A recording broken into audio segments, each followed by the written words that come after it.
Alright guys, before we get into this video, I just want everybody to know that previously with the GoPro, I've been recording in 720p, and for this video, I'm recording in 1080p to see if it makes a quality and difference in the video. I'm hoping it does, but that's it guys. Enjoy the video. I've already got a buyer for all this stuff, so that's Yo YouTube, what is going on? How's everybody doing today? Welcome back to the Jeepin' Daily channel. As you can see behind me, we have my Jeep. If you are new to the channel, this is my 1995 Jeep Cherokee Sport with the 5-speed. It's got 200 and almost 213,000 miles on it. It's lifted 4.5 inches on 33s. Those wheels just got installed over the weekend, and there is a 12,000 pound winch on the front of it. But in today's video, we're going to go over what you should look for specifically on a Jeep Cherokee, but pretty much for any car. It goes for any car as well. So before I get into this, there is a few reasons some of you guys are watching this video. It's either you just want to watch my video, which I appreciate, my loyal subscribers. You're interested in buying something and you want to know what to look for when you buy a Jeep or anything in general, or you just want to point out my flaws and mistakes. But anyways guys, let's get right into this video with thing number one. Okay guys, so the first thing on my list, and it's probably the big thing when looking at an older vehicle that is used or a Jeep in general, is obviously it's going to be rust. And so you're going to want to look for rust, and I'm going to show you guys where you want to look for it on a Jeep Cherokee. So for beginners, on passenger side and the driver's side, I mostly see it on the passenger side. I would look for a rust spot here, like this whole quarter panel area.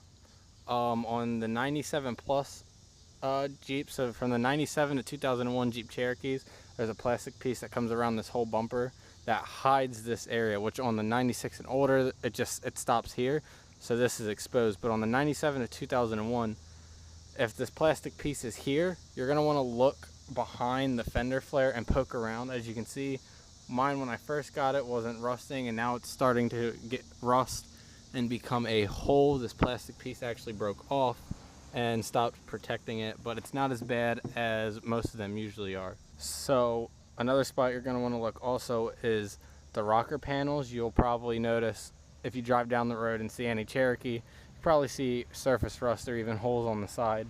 These sides on both driver's side and the passenger side have been covered. They haven't been patched, they've been covered. But if you look underneath, there is a hole, or holes, multiple holes going across all the way under.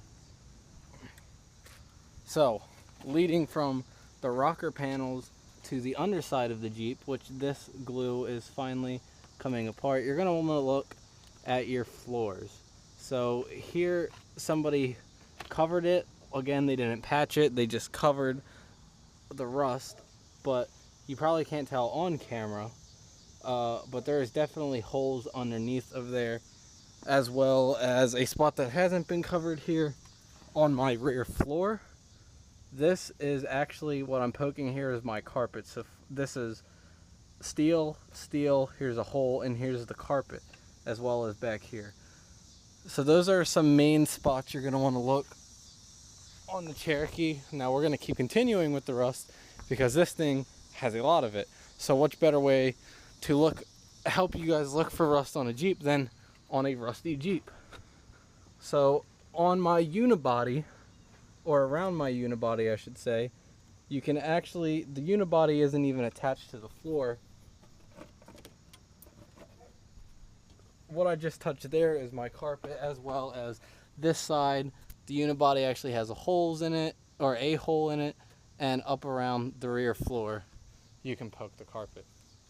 Now, one of the last things on rust I would suggest looking is the front axle. I haven't seen any rear axles with rust, but if you want to go to the front axle and check it out, I would look at the shock towers, because mine, obviously, you probably can't see it on camera, I don't know, but there is holes on both sides of the shock towers, and maybe where your control arms, those might get rusted out also, but I have not seen that again on any of my Jeeps.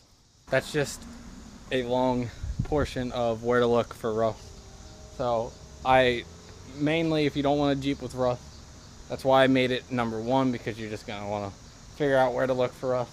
I just showed you most of the places: floors, rocker panels, rear quarter panels, and the front rust. Also, they do tend to rust at the bottom of the doors now that I'm thinking about it. So when you open up, I would check here, front and back, and the bottom sides of your doors, as well as, now that I'm thinking about it, here.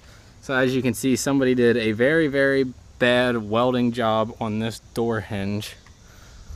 So that's probably a spot where you're going to want to look. Also, again, I just want to put this out there. When I bought this rusty Jeep, it was the only 4-door 5-speed I could find, let alone in green, and so it was everything I wanted. So I overlooked a lot of the rust, didn't realize how much was there until I put the lift kit on and we had it up on the lift and saw everything underneath of it. So I just want to help people out there for making a rusty mistake like I did. On to number 2 of what to look for when buying a Jeep. If you're buying in the summertime, which is the best way to find out if it has an overheating issue, I would suggest, if you go to a person's house, letting the Jeep idle, letting it run for a while without moving, especially in the summertime because it's hot out. It's going to make the engine hotter faster and actually heat it up more. So I would suggest letting it run, maybe while you conversate with the person you're buying it from. If they assure you it has no overheating issue, I would just let it idle, because my girlfriend's Jeep that she sold, it was a 2000, and it did fine all winter, had no overheating issues on like 50-degree days and under. But as soon as the temperature started to rise, if you were sitting in traffic or had the AC on sitting, or even had the AC on while driving, it would start to run like 220 degrees or more until it got to that point of overheating, especially in traffic. So it would throw a beep at you, tell you to check your gauges, boom, temperature gauge is ping. So to test that out, I would suggest driving, then sitting in traffic maybe, or letting the Jeep sit idle for a while and see if it overheats. The third thing I would suggest looking for is, now obviously you have to have the Jeep running, but if you're insured, it makes no noises, it's clear to go, run forever, whatever. I'm not going to give an example because, quite frankly, my Jeep's loud and I don't want to have it sitting here idling, let alone the e-brake barely holds with the 33s on it, so I don't want to potentially be outside talking about it and then it roll down the driveway into the neighbor's truck. So I'm not going to give an example, I'm just going to talk about it. But as I said, if you're insured that the Jeep makes no sounds at all, I would suggest opening the hood while it's running. Now, if it's ticking or tapping, you probably won't be able to hear it while the hood's closed, because a tick or tap is quiet. And my very first Jeep, it did have a ticking noise and you couldn't hear it unless you open the hood. So while the Jeep's running, I would suggest opening the hood, maybe potentially even getting a little closer to the engine and listening for a ticking or tapping sound. Mainly because the 4-liters, I don't know if it's like this with every car, but I know the 4-liter Jeeps are pretty much known for ticks or taps, and not necessarily saying a tick or tap is going to ruin the engine or it's bad for the engine. My Jeep ran for a few months after that before I got rid of it. I don't know how the guy after me, how the engine did for him, but I ran it out of oil coolant and it overheated, developed a tapping noise, just like a lifter tap, and drove fine, beat the hell out of it some more, got rid of it because I got a Wrangler, not because anything was wrong with the Jeep besides rust. I love that Jeep, miss that Jeep, regret getting rid of it, I do. But yeah, tick or tap doesn't mean it's the end of the world for the motor or it's going to cost you money, but it's something you might want to be aware of or look out for. Now obviously you'll know if it's making a knocking sound. It'll be very loud, you'll be able to hear it from probably a block away. You could be able to hear a knock pretty much. It's like knocking on a door. It's basically, I'm pretty sure it's just like a piston getting ready to go boom right out the block, or even down on the ground out the block. So you'll be able to tell right away if it's got a knock, not necessarily a tick or tap, because a knock is probably 10 times louder than a tapping noise. So thing number 4 on this list of what to look for in a Jeep Cherokee used car is, does the heat or AC work? Now, if you're buying it for a daily driver, I would suggest you would want heat to work at the least. You don't necessarily need AC, because you can just put the windows down and let the air flow throughout the cabin of the vehicle. But in the wintertime, you're definitely going to want heat. You will be miserable without it. So obviously, if it's wintertime, even fall time, which is when I bought this Jeep, it was probably a 50-60 degree day. Turned the AC on, it was blowing cold, it seemed to work fine, but then again, it wasn't hot outside. So summer comes around, I turn the AC on, it blows hot. I find out my AC is toast, and I need to buy a whole new AC compressor, because it doesn't hold any of the Freon or whatever the hell you put inside of the AC. So yeah, if it's a colder day out, you won't be able to test your AC necessarily to see if it works. So if you're buying a car in the summertime, test that AC out, because whether you say you want AC or not, I don't really care, but every time I get into a car with AC, I'm so grateful, so thankful to be in that vehicle during an 80, 90, even 100 degree day with AC. Okay guys, so now thing number 5 on this list is, I would suggest checking windows and door locks and opening each door inside and out, because you might not always check your rear passenger door from the inside or the outside while you're looking at the vehicle before you buy it. So I would just do all of those things, whether it's a crank window or a power window.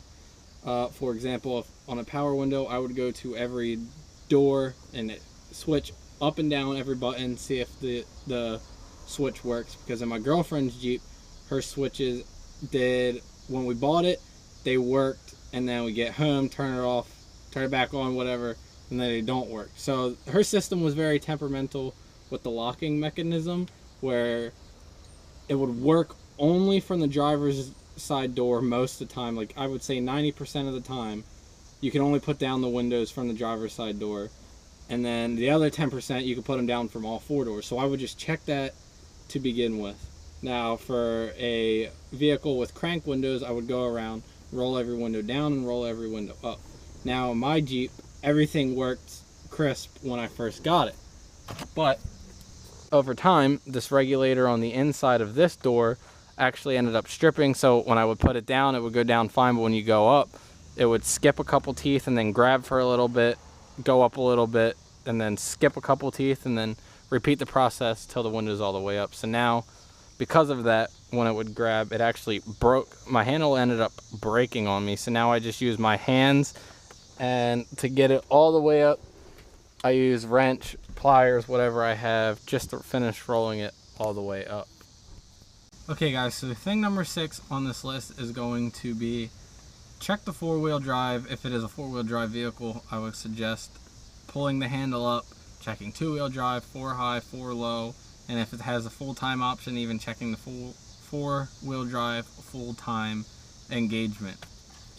So when I got this Jeep, like I said, I'm pretty sure everything worked tip-top shape, and the only issue with it at the time was rust that I did not see, because I really wanted this Jeep. But over time, I did a burnout. All the transfer case fluid left the transfer case. I drove it like that for thousands of miles, and then next time I went to go use 4-wheel drive, the transfer case was slipping. So somebody else might have destroyed the transfer case for other reasons, or it just might not have any fluid in it at all, and it might be worn out. So I would suggest testing the 4-wheel drive. It doesn't really matter necessarily how you test it, just make sure it locks in, and that your front tires and rear tires are spinning, they're engaged. And sometimes also 4-wheel drive high might not work, but 4-wheel drive low will. So don't just assume because your 4-wheel drive high is working that the low gears work also, or vice versa. So like with this transfer case, since I replaced it, after I replaced it, I tested it out. When I got it into 4 high, I started to drive and the chain started skipping. But in 4 low, you could tell it was engaged because of the way it was engaged in low gears. It was moving, and when you would turn, it would buck back and forth. Also, I tested 4 low out. You could check in a video, one of my previous videos. If I can find the link for it, I'll link it down below. We actually tested the 4-wheel drive out, and I know the 4-wheel drive was working because I was able to make it over stuff that I wasn't able to make it over in 2-wheel drive. So I would definitely recommend checking to see if your 4-wheel drive system works in both high and low, if that's a buy or no buy deal for you. Now, last but not least, and this video, these numbers aren't in order from this is the number 1 priority, this is the last priority. This is just the order I decided to make it in. But I'm basing this number 7 solely off of my girlfriend's Jeep. So I would check your turn signals, make sure they all work, front, rear, side, like your side markers. Also, right there on the side, I would check to see if all the turn signal flashes and work. But based off of my girlfriend's Jeep, it only happened when you would use the left turn signal. And it would only do it sometimes, so it's not like it happened all the time. But you would be driving, and we only know this because I was driving behind her. So she would be driving down the road, hit the left turn signal, and her 4-ways only in the rear would flash it. So both of these turn signals in the rear would flash, and her left turn signal up front would flash, but the right one wouldn't. So from the behind, somebody from behind would think, okay, she's pulling over to the side of the road, she's turning her 4-ways on, but someone in front would know she's turning left. I've actually seen another Cherokee of the 97 to 2001 era do this on one of our trips. It was just some random Cherokee on one of our trips on the way back from off-road. I actually witnessed another Jeep flash the 4-ways, and then their left turn signal just magically turned on. And no, it wasn't because they were turned off the side of the road, because the left turn signal would go after a certain amount of time. Now guys, for the last segment of this video, I'm going to keep it short and simple because these things aren't really things to necessarily look out for, but things to look for that you might not know you actually want in a vehicle, or that you're going to want later down the road. So this is kind of like a bonus thing to look at because I'm going to keep it short. Now, if the Jeep or off-road vehicle, whatever you're getting, if it has a winch, I would suggest trying out the winch. Maybe pull it 20 feet, 30 feet, 10 feet maybe, and winding it back in. If you're guaranteed the winch works, I would test that out. Now for another thing to look out for is trailer wires. If you're going to want to tow stuff eventually with your rig, I would look to see if it even has these wires to begin with. Not necessarily saying, oh, you're not going to buy the vehicle because it doesn't have it, but maybe it'll be a bonus for you that it does. Now lastly, this goes out for anything that's lifted or has oversized, bigger tires on it. You're going to want to make sure they don't rub, because these tires are 33s on a 4.5-inch lift, and I don't know if you can see this or not, but it eats away at the fender flare right there, and it slices and cuts my tire. I haven't really flexed out too much to see if the rear tires rub. This Jeep's pretty much just a road princess, because most of the time when I did off-road it, it was on 32s or 31s, or it was stock. And since the bigger tires, I haven't gone off-road since replacing the transfer case. But I would definitely look to see if the tires rub, because you're not going to want to eat away brand new tires, so to say, or even really good condition tires, because eventually maybe it'll rub down to the cord on the outside, or take a chunk out and pop your tire, ruin the body, whatever. Also, while I'm thinking about it, another place to check if they rub or not is on your control arm. So when I first I put 32 by 1150 inch tires on this, and it was on a stock rim, so there was no offset. They would actually rub on those front control arms when I turned, but wouldn't touch the fenders at all. So guys, those are the 7 things plus a few little bonus things that I would suggest looking for in mainly a Jeep Cherokee, or just in any used vehicle in general. Now, if you're new to the channel, please hit that subscribe button down below. At the time of me recording this video, we are at 299 subscribers, and I'm trying to get to 300, which we definitely will. It's only one away. Also, if you enjoyed this video, leave a thumbs up. If you have any suggestions on what else to look for in a used vehicle, or if you got some tips and tricks or whatever, comment it down below. I would love to hear your guys' opinion, and I'll do my best to reply to everybody, if not like every comment, so you guys know I read it and saw your feedback. But yeah, guys, that's gonna do it for this video. Again, this is the Jeepin' Daily channel, where we try to do as much Jeep stuff as we can. Always try to include a Jeep in the video. I hope you guys enjoyed. See you next time. Peace out.